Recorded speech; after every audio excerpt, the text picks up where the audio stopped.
I hope आप लोग खैरियत से होंगे। वैसे मैंने सोचा था कि मैं ये आप लोगों से नहीं पूछूंगी, बिकॉज जो हालात हैं इस वक्त, खैरियत से कैसे हो सकता है जो भी पाकिस्तान स्पोर्ट्स को फॉलो करता हो, पाकिस्तान क्रिकेट को फॉलो करता हो, फिर भी आई होप कि आप लोग खैरियत से होंगे, बिकॉज अगैन हम खैरियत से नहीं हैं। Thursday was the last day जब हमने लास्ट जोर का जोड़ का शो किया था, एंड देन वीकेंड आया और थर्सडे को हम इस उम्मीद के साथ हमने साइन ऑफ किया था जोर का जोड़ के जब हम मंडे को आएंगे वीड बी हैप्पी और हम बहुत अच्छी विनिंग पोजीशन पे होंगे, बिकॉज पाकिस्तान के लड़कों की सेल्फ रिस्पेक्ट को ललकार दिया है। बांग्लादेश ने जिस तरह की क्रिकेट खेली है, ये जो पाकिस्तान के हमारे क्रिकेटर्स हैं ये अब ऐसा बाउंस बैक करके आएंगे और ये बताएंगे बांग्लादेश टीम को कि हम में दमखम है। This was not our best play जो हमने पहले टेस्ट मैच में किया था, और अपने ही घर पे हम बांग्लादेश से वाइट वॉश नहीं होंगे। एक मैच जीता बांग्लादेश ने, येस वेरी गुड, मगर हम दूसरा मैच नहीं जीतने देंगे और वाइट वॉश ऐसे तो रिकॉर्ड, इतना तो रिकॉर्ड नहीं बनवाएंगे, मगर ये सिर्फ हमारे ख्वाब थे।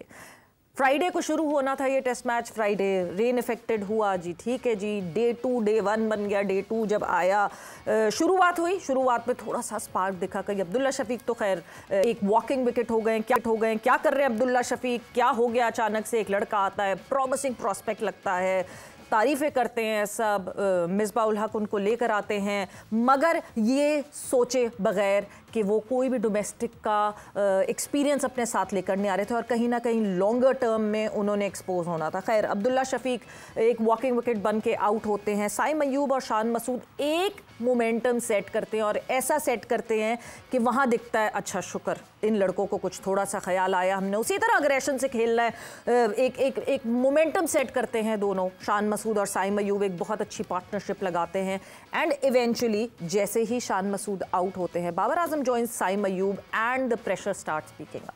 वो प्रेशर बढ़ना शुरू होता है, बढ़ता जाता है इवेंचुअली, क्योंकि साइम अयूब पहले से सेटल्ड होते हैं एंड साइम अयूब वो प्रेशर अपने ऊपर लेते हैं and he gets out.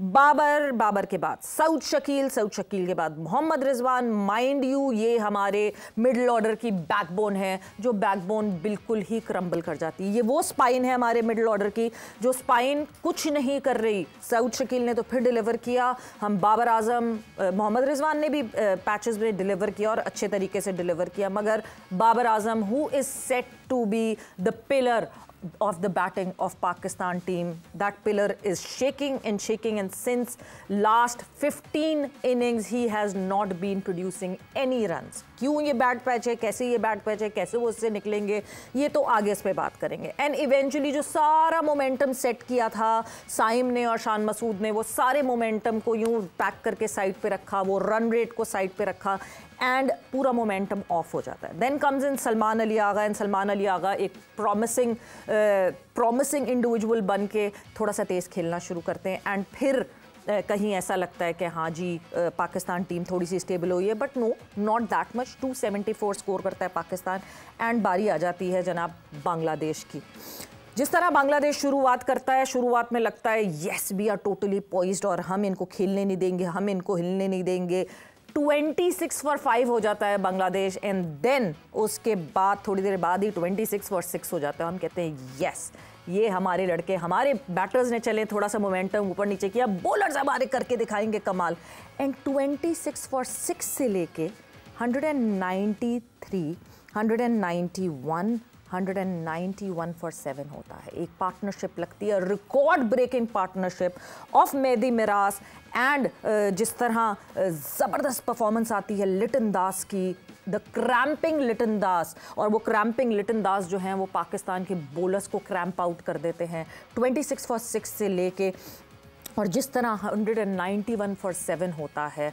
7th partnership का एक रिकॉर्ड कायम होता है कि जब एक टीम अंडर 30 रन्स डाउन हो गई है विथ 6 विकेट्स, उसने कभी भी 150 की पार्टनरशिप नहीं की, 7th विकेट पार्टनरशिप, और 7th विकेट पार्टनरशिप का एक रिकॉर्ड कायम होता है टेस्ट में। And Bangladesh team starts cruising again. ये कहानी रही जिस तरह डे 3, उसके बाद हमारे बैटर्स फिर आते हैं, Abdullah Shafique again a walking wicket and wicket पे विकेट एंड इवेंचुअली हम नाइट वॉचमैन बना के खुर्रम शहजाद को भेजते हैं, वो भी यूं ही आते हैं यूं ही चले जाते हैं एंड सिलसिला मतलब फिर आज का जो दिन हुआ उसमें तो आपको समझ ही नहीं आया कि हुआ क्या। क्या ये वो बैटर्स हैं जो रिस्पॉन्ड बैक करेंगे? क्या ये वो बैटर्स हैं जो बाउंस बैक करेंगे? क्या ये वो हैं कि जिनको अगर उनकी सेल्फ रिस्पेक्ट पे ललकारा जाएगा so they'll roar back? Where is that corner tigers approach? कौन पाकिस्तान के साथ एक नाम लगा था कॉर्नर टाइगर्स कि इनको दीवार बिल्कुल कर देंगे कोने पे, इनको जितना प्रेशराइज करेंगे ये उतनी तेजी से बाउंस बैक करके आएंगे। आई एम सॉरी टू से this Pakistan team does not have that poised. वो वाली चीज, वो अग्रेशन, वो बाउंस बैक करने की एबिलिटी, वो गुस्सा, कोई एक प्लेयर आपका गुस्से में नहीं दिख रहा था कि हमें XYZ ऊपर नीचे हर जगह से क्रिटिसिज्म हो रही है। सो हम प्रूफ करके दिखाएं फील्ड में कि ऐसा नहीं होगा। एंड राइट नाउ जिस तरह Bangladesh is cruising, Bangladesh T20 बनाकर उन्होंने खेलना शुरू किया। खुर्रम शहजाद जिन्होंने फाइफर लिया था उन्हीं पे अटैक किया कि पाकिस्तान टीम पे अटैक करो। एवरी टीम नाउ नोज कि टीम पाकिस्तान पे अटैक करेंगे तो टीम पाकिस्तान क्रम्बल कर जाएगी। इनको जो करना भी आता होगा वो नहीं कर सकेंगे। सो यस, डिस्कशन करेंगे इसी आज के दिन के बारे में। शुक्र बैड लाइट हुई, बारिश हो गई, मतलब अब तो यही बात हो रही है कि वाइट वॉश से बेहतर है रेन वॉश हो जाए। कल भी बारिश प्रेडिक्टेड है, वही उसी राउंड अबाउट पे आके हम बार बार खड़े हो जाते हैं जहाँ बारिशों की दुआएं होती हैं। सो यस, बात करेंगे आज के दिन के हवाले से और कल हम क्या एक्सपेक्ट करें, बिकॉज कुछ एक्सपेक्ट नहीं किया जा सकता। जिस तरह बांग्लादेश की टीम खेल रही है, the kind of body language they have, different किस्म की बॉडी लैंग्वेज देखी इस पूरी टेस्ट सीरीज में बांग्लादेश टीम की, कमेंडेबल परफॉर्मेंस है उनकी तरफ से। उसके हवाले से बात करेंगे। हमारे साथ मौजूद हैं क्रिकेट एनालिस्ट शाहनवाज राना साहब। Welcome to the show. वालेकुम अस्सलाम। साथ ही साथ हमारे साथ मौजूद हैं स्पोर्ट्स सीनियर स्पोर्ट्स जर्नलिस्ट और former head of media and communication of Pakistan cricket board Aliya Rashid साहिबा। अस्सलाम वालेकुम Aliya ji and welcome to the show. जी बहुत शुक्रिया। वालेकुम सलाम। आलिया जी, खैरियत से हैं आप ये कारकर्दगी देखकर? इस पर समझ नहीं आ रही रोया जाए या हंसा जाए। जो हमारी परफॉर्मेंस है वो इतनी अजीबो गरीब हो गई है। स्टेज पे ले आए हम क्रिकेट के चाहने वालों को कि लोगों को समझ नहीं आती कि किसके ऊपर ट्रस्ट करें। क्या बाबर आजम खेल के ले जाएंगे, क्या चांद मसूद शानदार परफॉर्मेंस देंगे, कुछ समझ नहीं आती। बहुत ही केओस लग रहा है, लेकिन डेफिनेटली इस पर हम बात करते हैं। इस वक्त सिचुएशन तो पाकिस्तान के लिए बहुत ख़राब है। और लेकिन मैं एक बात आपसे कहूँ, आपने अभी अपने इब्तदाइये में बारिश वाली बात की, मुझे ये बात बड़ी सख्त नापसंद है कि हम ये कहें कि अल्लाह मियाँ बारिश कर दे ताकि हम बच जाएं। हम ये क्यों नहीं करते कि हम अपने ऊपर काम करें, अपनी सलाहियतों को, अपनी स्किल्स को इम्प्रूव करें और चैलेंजिंग सिचुएशंस में जाके हम इमर्ज हों।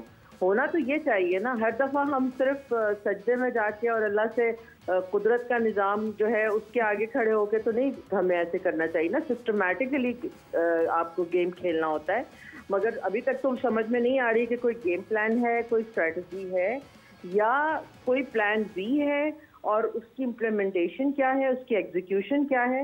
आई एम सो सॉरी, मतलब जितने अच्छे तरीके से बांग्लादेश खेल रहा है, आपको नजर आ रहा है कि उनके बॉलर्स किस लेंथ पे बॉल कर रहे हैं, वो आपके बैटर्स को किस तरह डिस्टर्ब कर रहे हैं और आपके बैटर्स वही गलतियां दोहराए जा रहे हैं जो मुसलसल हम इस पर बात करते आए हैं। मतलब सदियां गुजर गई हैं, लेकिन ऑफ स्टंप से बाहर आउट होना, बॉल को छोड़ना, खेलना, उसको जज करना, ये अभी तक पाकिस्तानी बैट्समैन जो है इस पे काम नहीं कर सके हैं। बिल्कुल ना, हमारे बैटर्स से फास्ट बॉलिंग खेली जा रही है, ना स्पिन बॉलिंग खेली जा रही है। बॉल नीचे बैठ जाता है तो वो डिस्टर्ब हो जाते हैं, बॉल ऊपर हो जाता है तो वो डिस्टर्ब हो जाते हैं। बैट जो है वो झूल रहा होता है, बाहर की बॉल आती है उसको शॉट लगाने की कोशिश कर देते हैं। शाहनवाज साहब, क्या किया जाए इन लड़कों के साथ? इनको से मशीन्स लगा के बोलें कि आप जिस तरह नेट्स में छक्के मारते हैं, चौके मारते हैं, वो करते रहें? पहले तो ये कि जैसे अभी आलिया भी कह रही थी, बात ये कि हमारी जो सुनता है हम उसी से बात कर सकते हैं ना जी। तो एक अल्लाह ही रह जाता है जो हमारी सुनता है ये नहीं कि हम सजदा रेज हो जाते हैं बहैसियत कौम कि अल्लाह पाक तू हमारी मदद करो, वो कर देता है। और आज भी देख लीजिए कि बहुत सारे लोग यकीनन सजदा रेज हुए होंगे और कुदरत ने उनकी सुन ली कि बड़े घने बादल जो थे वो इस वक्त नज़र आ रहे थे रावलपिंडी में। लेकिन ये कि जैसा उन्होंने कहा कि बात असल में ये है कि हमें सिर्फ दुआओं पर ही नहीं चलना चाहिए बल्कि कुछ करके भी दिखाना चाहिए। दूसरा आपने कहा कि क्या इन लोगों का किया जाए, तो ये सवाल तो हमें बोर्ड से पूछना चाहिए कि उन्होंने इनके लिए क्या किया, ठीक है ना। वो जो एक अभी मेरा ख्याल है कि वो जो हमने गुज़िश्ता दिनों के अंदर जो परफॉर्मेंस दिखाई है जी, उसका तसलसल अभी तक नहीं टूटा है। हम उतनी ही बुरी क्रिकेट खेलते चले जा रहे हैं, खेलते चले जा रहे हैं, फॉर्मेट बदले जा रहे हैं, हम बुरे पे बुरे होते जा रहे हैं। और दूसरी बात ये कि जब आप किसी से कोई एहतिसाब ही नहीं करेंगे, किसी का कोई एहतिसाब ही नहीं होगा, तो फिर यही होगा, जब दिल से खौफ और डर निकल जाता है ना, तो फिर तमाम चीज़ें जो हैं वो दूसरे के लिए आसान हो जाती हैं और हमारे लिए मुश्किल हो जाती है। हमने देखा कि कौन सा ऐसा खिलाड़ी है इस वक्त टीम के अंदर कि जिसने ये प्रेशर लेने की कोशिश की हो या अपनी जिम्मेदारी निभाने की कोशिश की हो। मेरा ज़ाती ख्याल ये है, और आपने भी क्रिकेट को बहुत देखा भी है और इसको मतलब कवर भी किया है, हमारा मिजाज अब टेस्ट क्रिकेट वाला नहीं है। कौन सा मिजाज है हमारा? ओडीआई वाला भी नहीं है, T20 था, ठीक है ना। आपको यूएसए हरा जाती है T20 में, कौन सा रह गया हमारा मिजाज? लेकिन ये कि हमें आदत तो वही 20 ओवर और 4 ओवर कराने की है ना, ठीक है ना, वो उससे हम नहीं निकल पा रहे। हालांकि अब टेस्ट मैच का भी जो वो है ना मिजाज, वो बिल्कुल तब्दील हो गया है।